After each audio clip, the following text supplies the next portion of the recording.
Hello, and thanks for joining us on this HOA Leader video chat with two of our experts. My name is Gabriella Falisco, and today I'm joined by Alessandra Stivelman of Florida and Dan Miskey of Wisconsin. Today we're discussing why your condo or HOA should have a document retention policy. Let's jump right in. Alessandra, why don't you start briefly?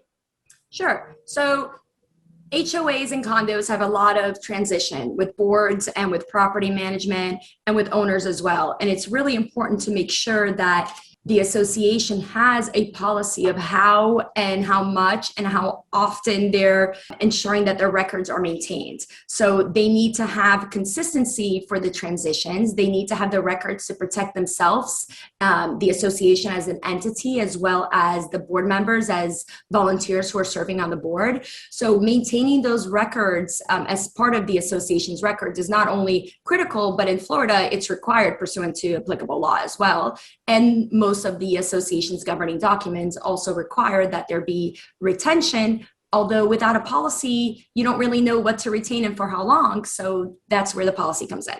Dan, tell us what you think. And on the other half of that is the retention policy should have when you can destroy the records, and then you should follow your policy.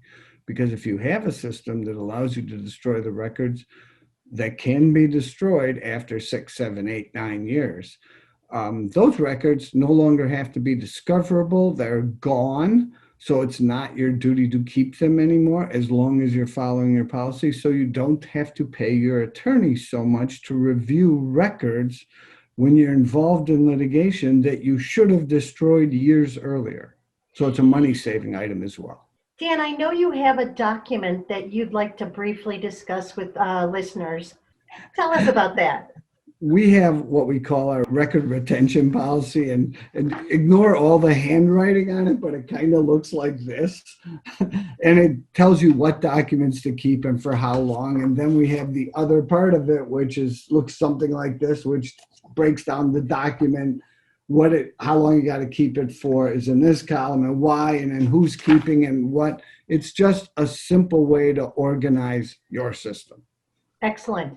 Alessandra, do you want to add anything before we wrap up? Well, I just think based on what we've talked about, it's really important that every policy be individualized for each association. I mean, at the end of the day, some associations have on-site management offices, others rely on the management company, others are self-managed and have the board members maintaining these records. So because what I mentioned before with the transition, you really need to make sure that everyone's on the same page as to how records are going to be retained. And it's not a one-size-fits-all policy. It needs to be individualized based on the association's abilities, how high-tech everyone is in the policy, whether you're keeping it paper, electronic, both, on the cloud. In Florida, we worry a lot about hurricanes and what's going to happen and where are those records.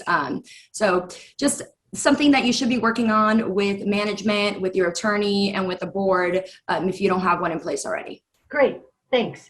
Listeners, thanks. We hope you'll join us again next month when we'll have a new topic and new experts to join us.